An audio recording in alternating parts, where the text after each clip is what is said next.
VIBErations Podcast, Part 24, Larry Feign. Hi, I'm Gary Brightman, and this is my weekly podcast called VIBErations. Established in 2018, Vibe is a book and music shop situated in Moi Wo on Lantau Island in Hong Kong. So what's been happening at the shop over the past week? Well, last Saturday we hosted our third event of the year at Vibe. Martin Ludlow's inspirational talk on how he came to write his legacy novel, Porridge with Honey, dedicated to his 3 granddaughters, and it was a big success. The event was broadcast as usual on Facebook Live, and you can now watch the edited video on YouTube at Live at Vibe HK. And please, subscribe if you want to see more events, interviews, and podcasts from Vibe. Our top 3 sales since the last podcast have been down to number 3, Snakes of Hong Kong by Adam Francis. Yes, it's been knocked off the top slot, having been at number 1 for the past 6 weeks. Straight in at number 2, Porridge with Honey by Martin Ludlow. And, drumroll please, at number 1 it is, for the first week running, The Flower Boat Girl by Larry Feign. Last week I picked up some more vinyl stock, which included 2 rare LPs. Bob Dylan's Greatest Hits from 1976, complete with original poster, etc. And Fresh Fruit for Rotting Vegetables by the Dead Kennedys, in white vinyl. How do I know they're rare? Well, for my valuations, I largely use Discogs.com. They're both up for grabs still, so why not get down to Vibe's vinyl racks soon? Our next event will be an invitation-only 3rd anniversary party at Vibe. Yeah, we've been going 3 years now. Oh yeah. We have 2 bands on the bill, and we'll broadcast the 2 sets on Facebook live on the 22nd of May from 2:30 p.m. We're continuing to clear out stock for free as part of the ongoing Vibe version 2.0 reboot. This week we're giving away many more books of varying genres. I'm continuing to receive unsolicited donations of stock that I cannot sell and I'm stuck with to process. Please note that we are an independent book and music shop and not a charity shop. If you want to make a donation of anything, then only I can approve it. No one else from the fabulous Vibe team can. So please contact me directly. My usual days at Vibe are Tuesdays, Fridays and Saturdays. And of course, random other times by appointment. And so, to this week's interview. Larry Feign is an award-winning artist and writer based in Hong Kong. He is well known for his long-running daily political comic strip, Lily Wong, which satirized life in Hong Kong before and after the handover to China, until he retired the cartoon in 2007. Feign's work has appeared in Time, The Economist, The New York Times, The Atlantic, and other publications around the world. He also directed animated cartoons for Walt Disney Television and Cartoon Network. He is a MacDowell Fellow and 3-time recipient of Amnesty International's Human Rights Press Awards. He now writes books full-time, including a best-selling children's book series under the pen name MD Whalen. The Flower Boat Girl is the first novel for adults. Larry Feign lives in a small village on Lantau Island, not far from the old pirate haunts, with his wife, psychologist and author Kathy Tsang Feign, their 2 dogs and the occasional uninvited python. Welcome to Vibe, Larry. Thank you very much. Okay, my pleasure. And so as we do, we're going to start with the usual 10 questions. What's your favourite book or author? And the simple answer to that is I don't have one. Okay. But there have been some books that have changed my life, I can say. The first one, I don't even know who wrote it. It was a children's biography of Thomas Edison. Okay. And the reason I say it changed my life is because my parents, especially my mother, really were pressuring me hard since I was age 3 that you're going to be a doctor when you grow up. My mother was relentless. Yes. Yeah. She bought me all these little junior doctor kits and models of the human body.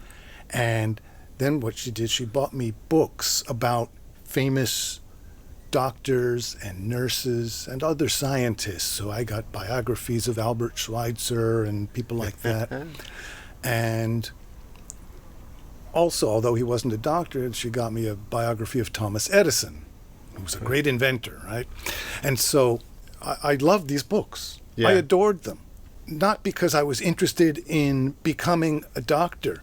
What she turned me into is someone who loves stories. Right.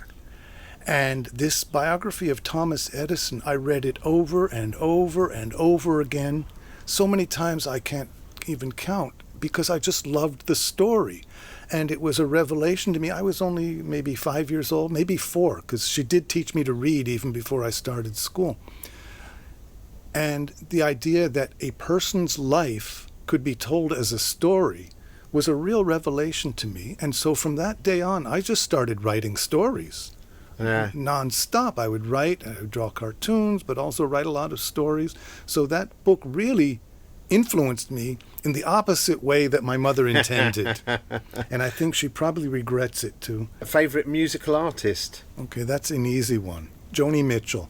Okay. Joni Mitchell is not just a favorite musical artist. She's been a really major influence on me ever since I first heard her back in the late 1960s. Again, a revelation to me as the consummate artist. Yeah. Someone who could marry together poetry and song and painting, and she had all these different tunings for her guitar. Nothing was normal or conventional about what she did. If you read the lyrics, there's just nothing conventional about her poetry. There wasn't anything conventional about her guitar playing and piano playing or her composition. And then she wasn't afraid to change and experiment, even if some of her works were commercial disasters. That didn't matter to her. Of course, she was in a position to be able to do that, but that's what I respected, and it really influenced me too. That instead of capitalizing on certain kind of hit-making success, she chose to go different directions because that's where the muse led her. And to me, that was a big influence. And it influenced me to experiment a lot and to want to be an artist. And to this day, I still listen to her music and admire her work a great deal. So, preferred drink? Coffee, I guess. A good coffee will please my soul. Yeah. And that's all I can say about it. Do you have a life motto? Not a life one, but there's a quote that I have hanging up on my wall right beside my writing desk. This quote is from Catherine Dunn, who was a fairly successful author who I met a few times, and she actually tried to convince me to write this book as nonfiction rather than as a novel. And I considered her advice, but didn't follow it. And she passed away just a few years ago. But she's a writer I really respect because she also never compromised. She was a woman who wrote a lot about boxing. She loved boxing, so she wrote books about boxing. But anyway, she had this quote that I printed out and I put next to my desk. It says, "Sometimes all that saves me is being willing to make mistakes. There are projects that strike me as so beautiful, important, complicated, or just plain big that they convince me of my own inadequacy. This awful state of reverence leads to paralyzing brain freeze. At times like that, the only way out is for me to decide, to hell with it. I can't do it right, so I'll do it wrong. I can't do it well, but I can do it badly. Sometimes, with luck, while I'm sweating to do it wrong, I stumble upon a right way." Brilliant. I like it. And seriously, maybe I read it too fast, but Not at all. Sometimes you just feel like you're an imposter. Yeah. Imposter syndrome is very common among artists, that you're trying to put out something that is going to be for the public to consume, to judge you, and you just feel inadequate. And you know the mistakes, and there's this cognitive dissonance. Yeah. Especially I know among writers, where you have a certain level of taste in what you like to read. Yes. Right? And for me, I love a lot of very literary fiction. And of course, I would love to be able to write that way. And as I'm writing, I know I just not living up to it. Yes. And I feel that inadequacy, and I feel like I'm an imposter, and I feel like I'm giving up. And I know anyone who works in creative fields, and not just creative fields, has those moments. And so you just have to say, screw it. I'll just do it badly, and I'll see what I can do. Yeah. And then when you let go, and you don't worry about the quality, if you don't worry about the success of it, and you just let go, then often it comes out just brilliant. I would say that's been my motto for the last couple years, is everything I do is an experiment. And it really helps, because I'm no longer disappointed or despairing over the failure of some project, and I've had some big failures along the way. And there's the old adage, writing is rewriting, and that's what you spend your life doing, I think, isn't it? When you're writing, you're basically honing and writing, and then to a certain extent, it's like a painting or a picture or whatever. It's knowing when to stop and when enough is enough. Yeah, that's something I had to learn along the way too. And I thank my father for that, because my father was such a perfectionist. He never finished anything. It stifled his career. It got him laid off from jobs. He was a computer scientist. He was a pioneering computer scientist. Yeah. Since the 1940s. When he did programming, he'd always get upset at his colleagues who would let certain bugs in the program pass, because he wanted everything to be absolutely perfect. And so, therefore, he never got along in teams. So I learned by his bad example, I have to say, that perfectionism gets you nowhere. Yeah. And so I did have to then learn to develop that sort of judgment of when something is good enough. And that is a specific skill that takes time to learn. Do you have a favourite Hong Kong walk? Well, there's several. Probably my favorite one is from Mui Wo to Tung Chung, because along the way, you're totally cut off from all signs of civilization. Yes. There are places where you don't see any, other than the walk, the footpath. Yes. You don't see any human-made things. There are no wires or electric poles. Yes. Villages. There's certain places along that path where you're just in the middle of nowhere in Hong Kong. Favourite Hong Kong restaurant? Okay, that's another easy one. There's a little Buddhist vegetarian place in Wan Chai called Dong Fong Siu Kei Yun. And I've been going there for 35 years. Sadly, they decided to kind of gentrify and go a bit upmarket a couple of years ago, and so it's lost some of its charm. But it used to be just this funky little place with rude waiters and cheap prices and excellent vegetarian food.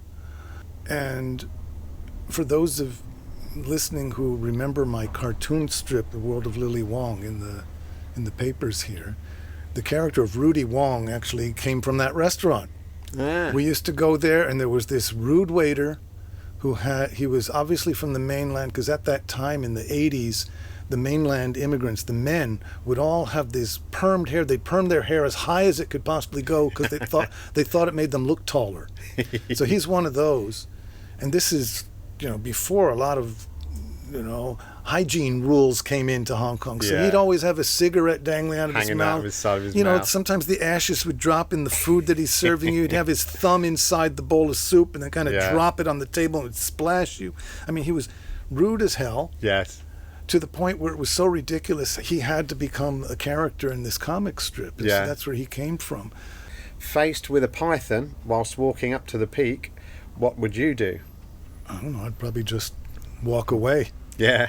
We've had pythons at our house, so I know they're not particularly aggressive toward people. Yeah. Unless you're small, I guess. Best advice you were given? I was always given bad advice. Just like I told you, my mother, you're going to be a doctor. Yeah. Right? And my dad's haranguing about perfectionism. Most of the best decisions I ever made in my life were going against advice. Yeah. But if you want to talk about the best positive advice I ever got, and that was to drop out of a teacher training program, because, this conflict I had with my mother, I joke about it, but it was a really important part of my life, because my mother was so focused on me becoming a doctor or a lawyer, something that made a lot of money. Didn't care if I had any interest or passion for it, right? And she told me, when I said I want to be an artist, she said, "You'll be an artist over my dead body." And there's a lot of stories that come out of that, but I'll skip those for now. So I went out and decided to do things that would make us both unhappy. I just became a hobo. This is in America. I met a guy who told me about the joys of hitchhiking. This was in 1974. So I decided I'll try it. For the next 2 years, I lived as a hobo. I stuck out my thumb. I slept under park benches. It was the happiest time of my life. When I was in touch with myself, I was in touch with God. I had many spiritual experiences being out in the middle of nowhere with no cars in sight and feeling just at one with the universe. And I loved that time, and it drove my parents crazy. They never knew where I was. This is long before, mobile phones and internet. I'd call in once a month just to let them know I'm alive. And you lived then LA side, West Coast? I didn't live anywhere. Yeah. But your family were based They were in Southern California. Yeah. I was on the road for 2 years with no fixed address and rarely more than $5 in my pocket. And I never asked for money. I got offered jobs. I do odd jobs. Yeah. And it was the best time of my life, and I think everyone should do it. Everyone should run away when they're young. Finish this sentence. I live in Hong Kong because it's home. Do you have a favourite area of Hong Kong? Well, that's a no-brainer, Gary. Where do you think? Mui Wo. Yeah, I know.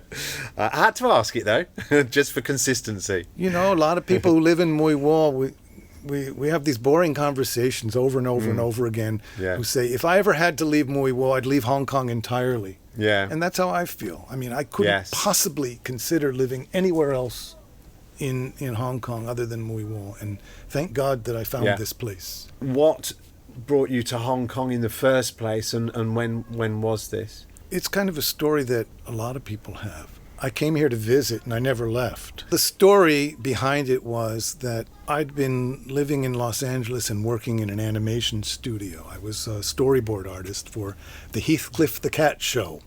I loved it. As happens in the television business, especially back then, this is 1980s, you work on a season of shows for anywhere from 6 to 9 months, depending on what level you are, and then everyone in the entire business gets laid off while the studios present proposals to the networks for the next season's shows. And so I'd worked for a full season on Heathcliff the Cat, and then I joined everyone else in the business, knocking on doors, trying to line up the next job at the next animation studio when the next season started. And I knew a guy at Disney, a guy named Willie Ito, who I'd known through some other connections. He was in charge of a new project that Disney was doing. So this is 1985. Disney was doing its first foreign joint venture production with a Japanese studio. It was the Gummy Bears. I had gone to graduate school where I'd studied Japanese for 3 years, and I'd visited several times. And even when I worked at the previous studio, they sent me to Japan a couple times to make contact with the Japanese animators they were working with, because I could speak passable Japanese at the time, which I've since all forgotten. But anyway, so I went into Disney, and Willie Ito said, okay, you're experienced in animation, you speak Japanese, we need an American producer at our joint venture studio with Tokyo Movie Company in Tokyo.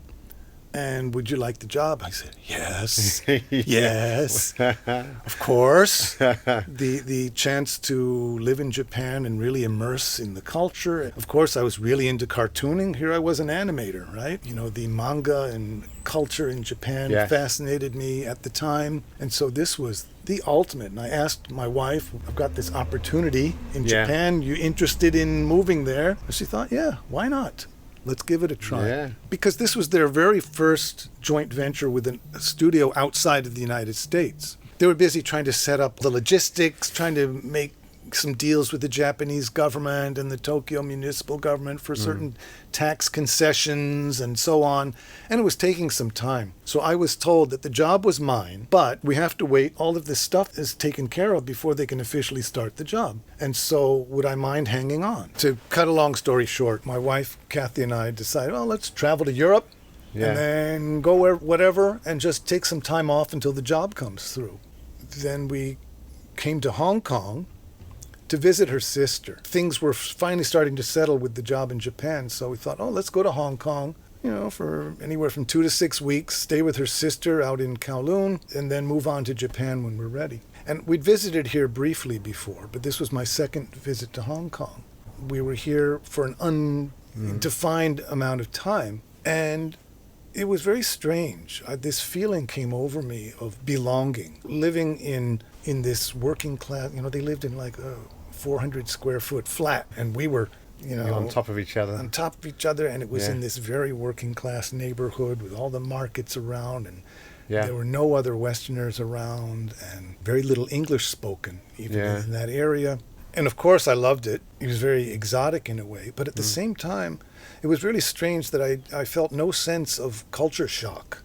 There's different stages of culture shock. There's elation. Yeah. And then after elation, you kind of come crashing down and feel sort of out of place, and then eventually kind of come to an even keel. I wasn't experiencing any of that. I just felt like, this feels natural to be here. So let's see what kind of opportunities there are for me. I went over to Quarry Bay where there were some textbook publishers. In the interim, I tried teaching again. I quit that again, but I thought, I'm going to be an English teacher in Japan. So I studied applied linguistics for a little while.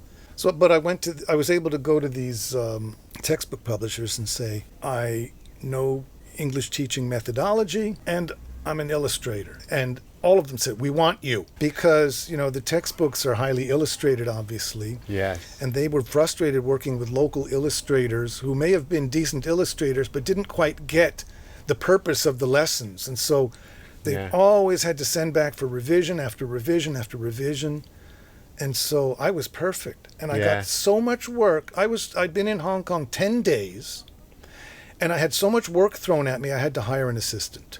I thought, okay, this is pretty good. Yes. Then I started noticing my form of the culture shock or the cultural adaptation was the fact that I was married into this kind of working class Chinese family. They kind of grudgingly accepted me. And through them and through their acquaintances, I started hearing all these kind of ridiculous misconceptions about Westerners. Yeah. At the same time, I was in Hong Kong at a time where almost every non-Chinese I met was in business or finance or in government. Yeah. People with chauffeurs, and I wasn't anywhere in that class. No. But I'd meet them and I'd hear this absolutely ridiculous, totally racist misconceptions about Chinese people. And it was all hilarious. Yeah. And all I had to do was repeat what they said, and it was perfect for cartoons. So I started just jotting down these cartoon ideas, and so I sent them in to the 2 English language papers, the South China Morning Post and the Hong Kong Standard. And the Post was very snooty at the time, and they responded to me that they do not hire people with North American accents. What? They literally told me that. Wow. And not just me. I later met a very experienced Canadian business journalist. Well, a couple. Both of them were business journalists from Toronto. They'd been told the same thing by the Post. They had excellent credentials, but we don't hire people with North American accents. They considered themselves a very colonial paper back then. How rude. How outrageous. Well, you could see when I walked into their office, there wasn't a Chinese face to be seen. And so that's what the Post was at that time, before Rupert Murdoch bought it. Whereas at the Standard, they were going through one of their many rebrandings, and their editor called me up and said, "You're just what we need." And he was Chinese, and he recognized that my cartoons, although they were done by a foreigner, they were done with a real respect for the locals. The cartoons that you'd find in the English press, again, had this very kind of colonialist mentality. Yeah. It was all about white people, and Chinese were just kind of background noise, and it wasn't racist, but it just was this kind of anachronistic 19th century mentality showing up in these cartoons. And I was kind of bridging this gap where I did these cartoons that basically took the side of the local Chinese. Yes. So he said, oh, well, we want to run your cartoons every day. So I thought, okay, I have found my place. And I called up Willie Ito at Disney in Hollywood and said, I no longer am interested in the job in Tokyo. And so we stayed. And they eventually did start that studio, and the woman who took the job that I would have had went on to great success in the animation industry and wrote books about animation. But I don't regret it one bit, because here I had the opportunity that most cartoonists could only dream of, having your own cartoon in the paper. It's a very rare opportunity. Yes. And I knew it. And it wasn't well paid at the time, but it doesn't matter. It was such an opportunity. And then my wife also found work very easily in her field as a psychological counselor, so we stayed. And so that's my long answer to what brought me here. It wasn't a job, it was a visit. And of course, since then I've met many people who came here to visit, kind of looked around and said, oh, I'll look for work. So at that time, it was a lot easier than it is now to just kind of show up here and find your place or start a business or whatever. You know, the funny thing was, my wife is Hong Kong Chinese. Yeah, I didn't realize you must have married her in the US. We met and married in Honolulu. That's where I was doing my graduate school that I dropped out of. This was 1985 still, and under British law, a woman could not sponsor a husband for residence. In UK, even in the UK, so of course in Hong Kong, a Hong Kong Chinese man could sponsor a foreign woman for residence, but she couldn't sponsor me. So I had to run out and get a business license and demonstrate that I'd been doing this kind of work previously. So it wasn't that difficult. I was able to sponsor myself, but that was kind of a funny thing. They changed that law, obviously. Yeah, thank God. I want to just sort of fast forward to now. We're sitting in Vibe. We're surrounded by the Flower Boat Girl book. You did a wonderful presentation here a couple of weeks ago to a limited population, and we put it out on Facebook Live, and it's been very, very successful. Everybody's watched that. People come in, people are interested in the book. Can you tell us a bit about what motivated you to write this book and the journey that you've been on? I didn't set out to find a book to write. Okay, I mean, I'd been doing cartooning for many, many years, and for various reasons, I kind of got tired of the drawing side of cartooning, and the part that always interested me really was the characters and the writing. So I'd been invited to do cartoons for a couple local magazines, and I turned them down and said, why don't you just let me write some regular columns? So that's what I was doing. I was writing, kind of tongue-in-cheek, mildly humorous columns for a few local magazines, and one of them was a boating magazine. Okay. And he thought I was a real sailor because I had a little dinghy, which I would sail sometimes here. But I know nothing about sailing. But he somehow heard that I had this dinghy and thought, okay, he's perfect to write a kind of a quirky article for a sailing magazine. Right. But I still am unclear which is port and which is starboard, and so so he said, all right, well, just stay away from those kind of topics and find something, kind of esoteric topics, as long as it is somehow sea or sailing related. Right.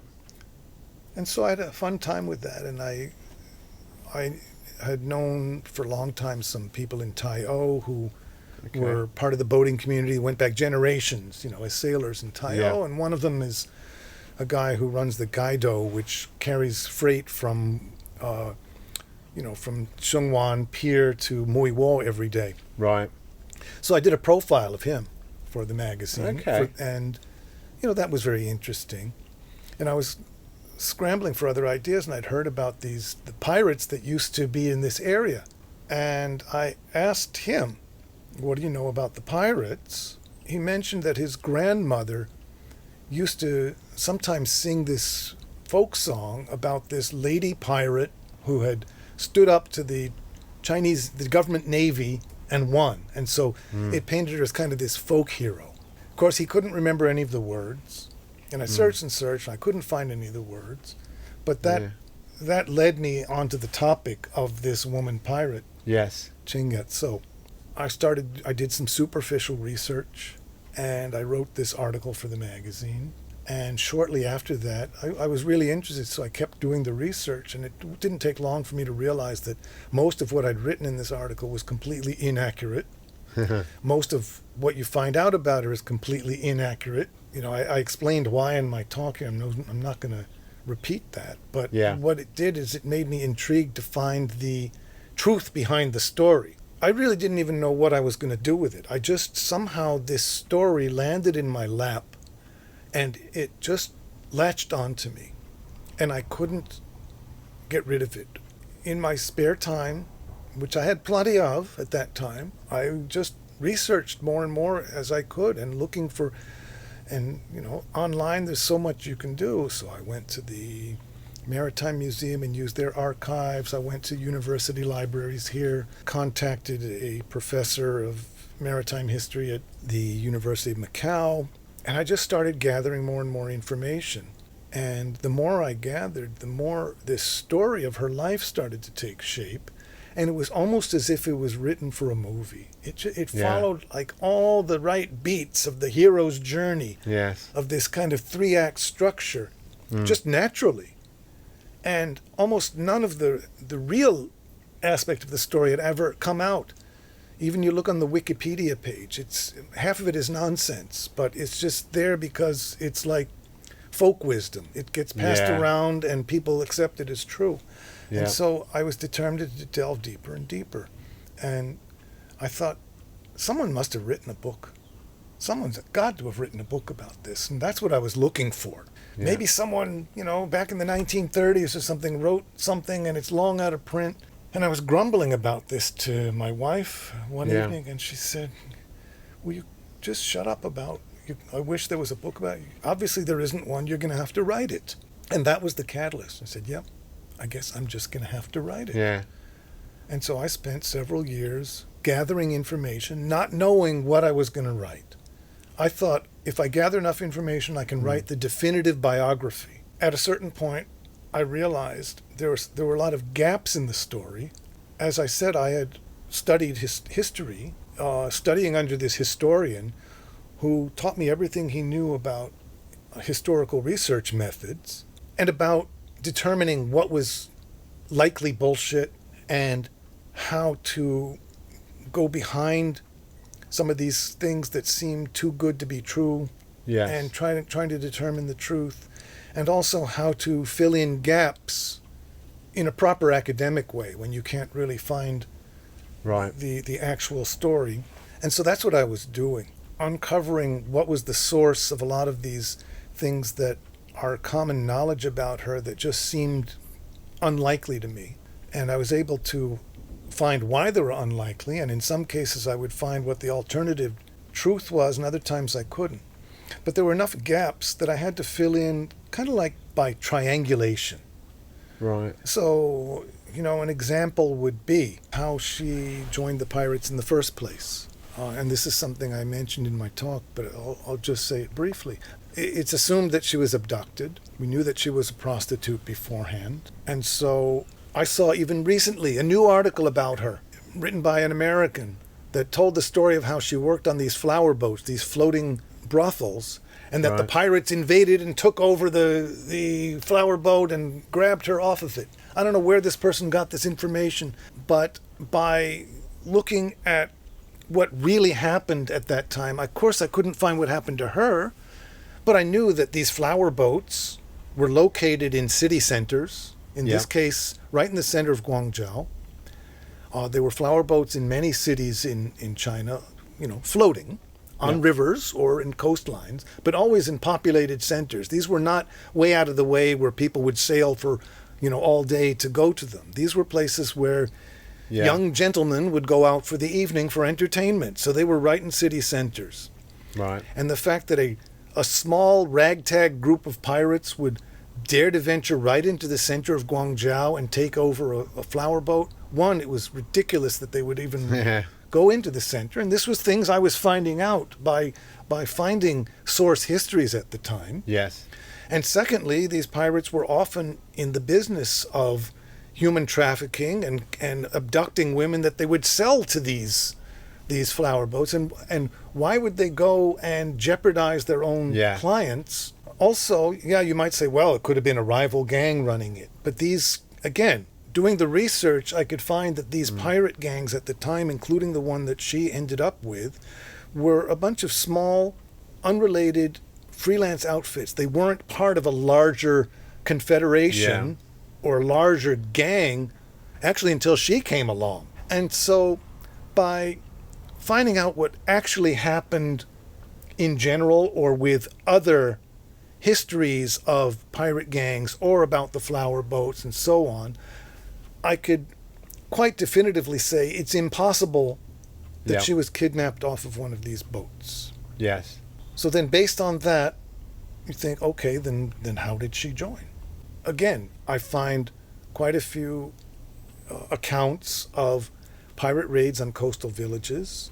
And also, as I mentioned in my talk, I met a woman here in Lantau, an old woman, Chinese woman, whose village in North Lantau had been raided by pirates in the 1930s, and the girls were all taken away. And so that was quite typically how the brothels would get their girls, as still happens nowadays, through abduction of poor women or through girls being sold. Right. And, well, actually, I'm skipping back to flower boats. Now I'm talking about joining the pirates. It's most likely, although we don't have absolute evidence of it, but it's most likely that she was abducted from some village. Yes. Because if she was abducted, that's where she would have been abducted from, some small village. By putting all those pieces together, I made the conclusion that she was most likely sold to a flower boat, and that was a very common thing, that poor fishermen especially would sell their daughters for cash. She would have then been not so much a slave, but an indentured servant, and at a certain point, she would have paid off her indenture. Right. And again, this is documented, that girls would pay off their indentures, and most of them would then be invited to reinvest in these flower boats and work their way up to becoming madams themselves. Or the minority of them would just leave. And so, again, this was my conclusion based on an educated guess that she paid off her debt. And the moment she paid off her debt and maybe earned some extra cash, she got out of there. And where would she have gone? Maybe back to her home village, most likely. Maybe to seek revenge on her father, I don't know. Yeah. Or maybe because there was nowhere else she could imagine going. And so again, it's a lot of educated guesses. Now, can you put that into a biography, into a scholarly biography? Yes, you can, if you describe all the conjecture and why you're doing that conjecture. Yes. That wasn't what interested me.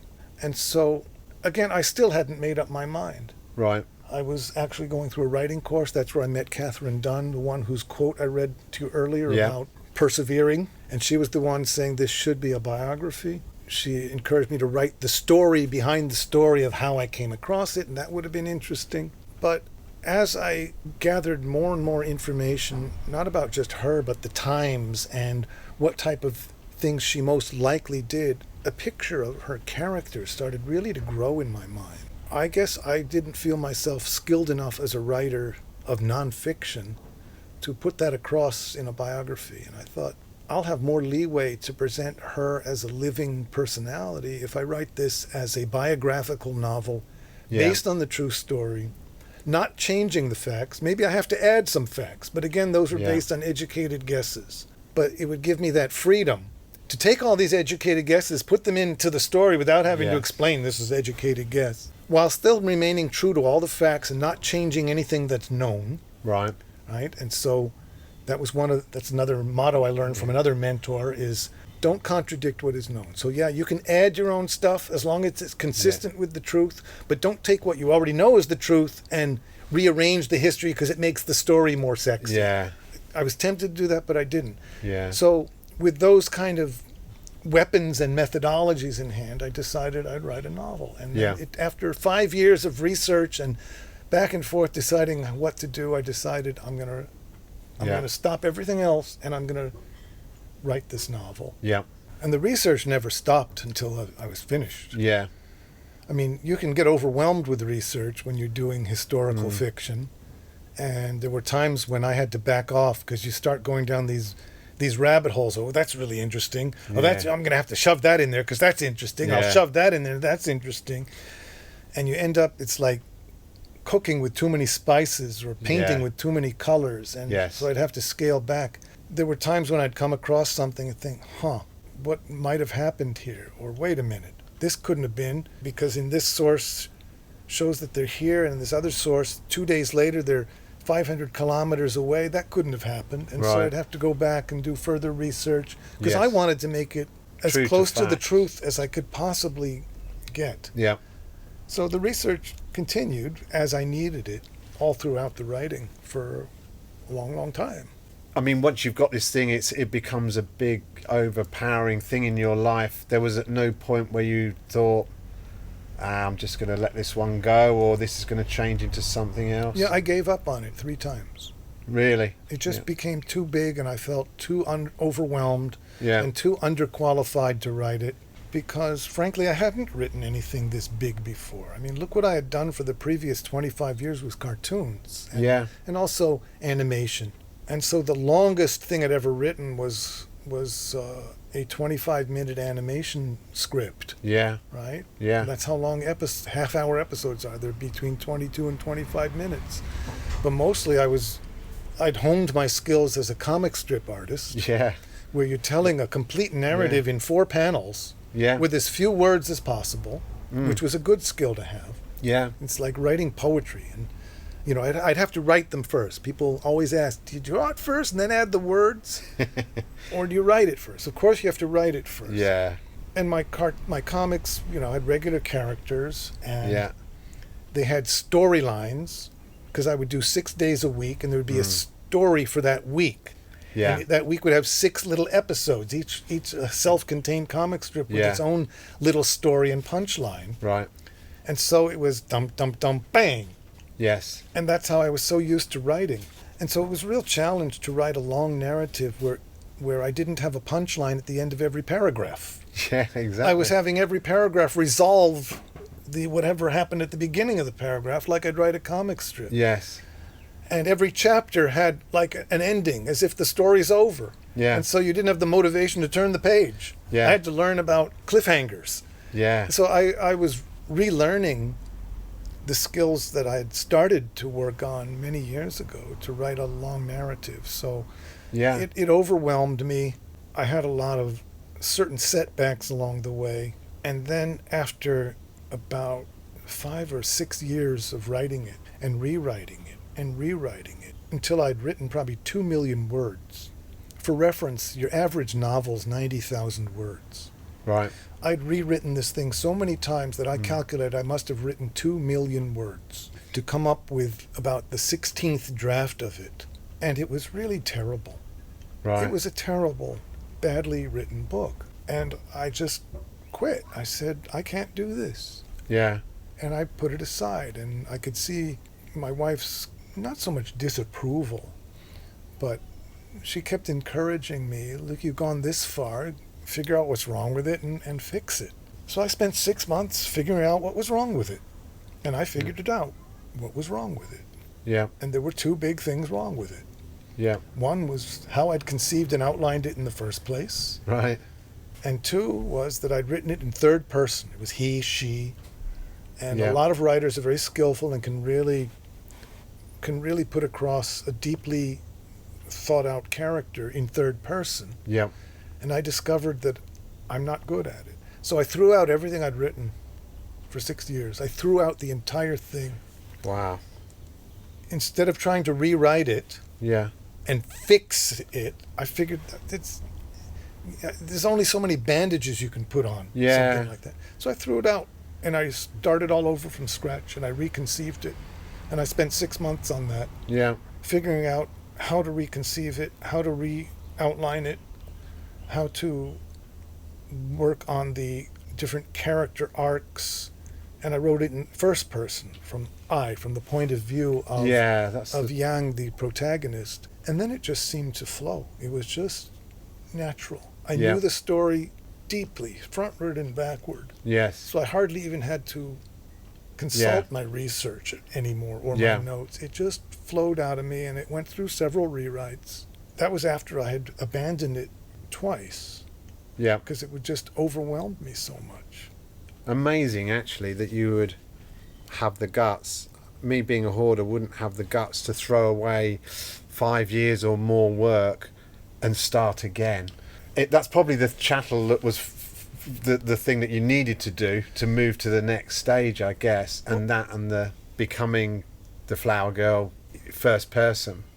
Well, I knew enough writers by that time, because Yeah, so I've you had done a this few. writer. I went through a MFA program in writing to help set my course straight. I worked with some really wonderful mentors who were Yeah, successful published authors, and I got to know colleagues through them, and also I got some fellowships at artists' retreats where I met some very successful authors who, yeah. and I found that it's actually quite common that Okay. people would throw out a year or two's worth of work, maybe Wow. not 6 years worth, Yeah, yeah. but that's part of the artistic process. Part of the process. And not yeah. just writers, painters who would just paint over something they'd worked on for months because it Yeah. just didn't come out. In doing it wrong, Mm. it's just like that quote I read to you. In doing it wrong, an idea comes along on how to do it right. Yeah. And that's what happened with me. You know, Kathy kept reminding me that I was chosen to do this story. Yeah. And I say that in all sincerity. And that's what explains the obsession, because why else would I have spent 13 years? So not full time. No, It wasn't as but- if I wasn't doing anything else. I had to bring in some income too, and there were other things I was doing. Yeah. There were periods where I worked on this full time for months at a stretch, but not full time for 13 years. But something had taken a hold of me. By this time, I recognized that feeling, because this is what had happened to me a few times in my life. All the things that I've been successful at were not my decision. They kind of came into my lap Yeah. through ways that I could only explain as spiritual intervention. Yeah. And it would take me a long time to tell those stories. I'm not going to. Yeah. Yeah. But I that's what's understand. happened to me. I never decided I'm going to be a cartoonist, or Yeah. I'm going to do this, or I'm going to do that. Everything that I decided to do, Yeah. everything that I chose to do in my life, I failed at completely. Yeah. Every single venture that I ever tried on my own, I completely failed at. It was the things like this where I couldn't stop. Everything inside me screamed out, stop. And yet I did it anyway. Yeah. Now, it's too soon to tell whether this book's going to be successful commercially, but artistically, for me, it was a great success. Yeah. It came out much better than I ever imagined I could ever Yeah. produce.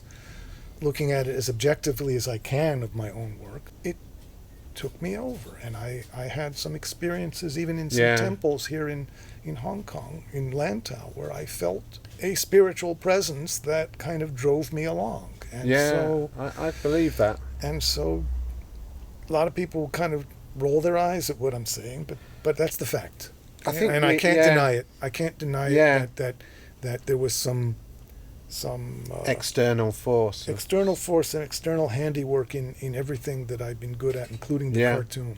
Yeah, I totally believe in that sort of extra thing that we don't know about, where you become a vessel for something. I mean, Bob Dylan basically will say, I don't know where the songs come from. I just wake up with them and I write them down and I record them. And Yeah, he said treat me that as a they're up in the genius. air and he just he plucks them plucks out them of down. the air. Yeah, That's what he yeah. said. And I think there is something that we don't understand. That And Michelangelo said that the Yeah. sculpture is in the piece of marble, and he's just there to reveal it. reveal it. Yeah. Yeah. So I very definitely believe there is something that taps into us rather than we tap into it. And thank God that was the case. I mean, I am reading your book. I'm enjoying it enormously. A little bit about what you said earlier. The first introduction I had to you was your Lily Wong books. I bought them all from this very shop before I ran it. I read them all. And then I met you. Oh, so you bought used copies? I never got a royalty off of that. How dare you? Well, okay, yeah, exactly, yeah. And that's how I became to know you. And then one day you came in the shop and you told me, I'm writing this pirate book. And I thought, wait a minute, but how does a cartoonist, a very good and a very funny and a very wry cartoonist, but that took my imagination, then turn that into such a wonderful book? And I'm not saying that for any other reason than I am shocked when I started to read it how much I enjoyed it and was basically amazed at the way you had written and portrayed this woman. Thank you. I mean, I always tell people I'm not a cartoonist, I'm a storyteller. Yeah, I mean that's it. You know, a lot of people are surprised about this, but for me the drawing was always the necessary evil. It's my least favorite part. Not that I don't like it, but I'm slow at drawing. You know, originally, back when I was a kid, I drew cartoons and I wrote stories, but what I really wanted to do was storytelling. I wanted to, in high school, I wrote theatrical pieces that were performed. For me, it's all storytelling. And cartooning, it was the medium.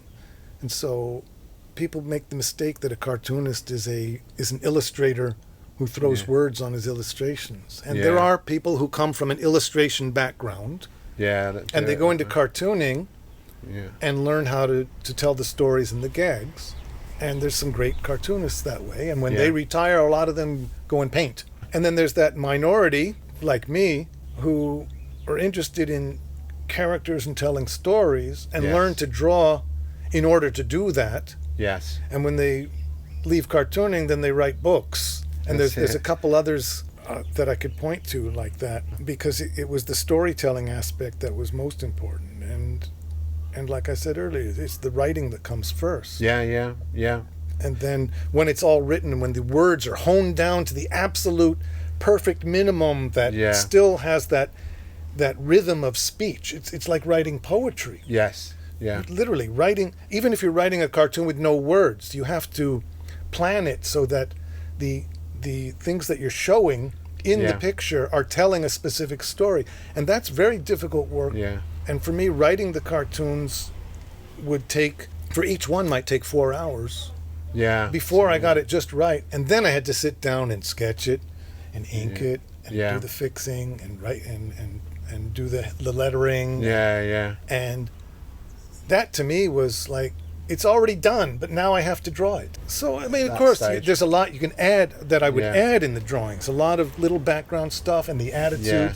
And the picture does have to tell part of the story. It can't just be illustrating where the picture makes no difference. I could name many comic strips where if you took away the picture, you wouldn't even miss it because just words. Yeah. So it has to be both, and that was part of the writing. And so, of course, I had to draw them. But you have a nice flow, I think, where people are whacking and throwing, and there's a rhythm and a movement in your cartoon. And I learned a lot from animation about how, because I was doing storyboards, and I learned, I really honed my skills in how to tell a story visually through storyboards, because I worked under directors who would mark up my work and say, fix this, redo that, you can't do this, this one has to hook up with that. And so I really honed my skills in the animation studio, learning how to do visual storytelling. But it was storytelling, it wasn't illustration. Yes. And I never studied art. Yeah. And so for me, giving up the art part was not difficult. It's kind of a relief to be able to write something and then I don't have to draw anything. So The Flower Boat Girl is out now. It's out only in Hong Kong or only in Asia? Only in Hong Kong until the end of June, and then it'll be released elsewhere on, any online platform, and hopefully in some shops. I don't know yet. Okay, so it goes global in June. Is there likely to be a sequel? There will be a sequel. Part of the process of rewriting this is that I actually took the original story and cut it in half. I was advised not to say that. The full story, the real story of her career, is just so epic that I tried telling it in one book. And then it was just way, way, way too long. But there was a natural breaking point. It was really two stories about her rise, and the second book is about her career and her, not call it her fall, but coming to the end of that career. And so that's already outlined. It's exhausting to think about writing another one, but I'm kind of waiting to see the response to this book and what kind of critiques I get, which will maybe guide me in how I approach the second. And then there's already a third project in mind, which is kind of a spin-off of, based on a character, a real one, who will show up in the second book. Okay. Who also has a very interesting side story. So already I started the research for this third book. There might be 3 books total, if I can find the energy. I mean, the motivation's there, and if there's even moderate commercial success for this one, that of course adds to the motivation to set aside, other kind of income-producing work to really concentrate on these other books. Thank you very much, Larry, for coming to talk to me today. Really appreciate your time. Okay, my pleasure. And I'm curious to hear any feedback, any reviews people have. So please don't be shy to say nice things about it, and in public. and thoughtful criticism is welcome. And is there a website set up for the book or some sort of medium? There's piratequeenbook.com. Cool, like it. Where I'm slowly posting some historical background information that's not in the book. Historical notes that will help you understand or appreciate the story more. And you can contact me there. Well, thank you very much, Larry Feign. For more information about his Lily Wong and other cartoon books, please visit larryfeign.com. You can listen to all our podcasts published at SoundCloud under Gaz, or on YouTube under Live at VIBEHK, or following the links from my website at vibehk.com. Finally, a reminder that Vibe is open 7 days a week, every day of the year, from 12 noon until approximately 6:30 p.m. Well, that's it for another week. Thanks for listening to the 24th Vibe Book and Music Shop podcast called VIBErations. I'm Gary Brightman. You get my vibe? Can you imagine what this old island must have looked like to those Dutch sailors when they first saw it? Fresh green. Like a dream of a new world.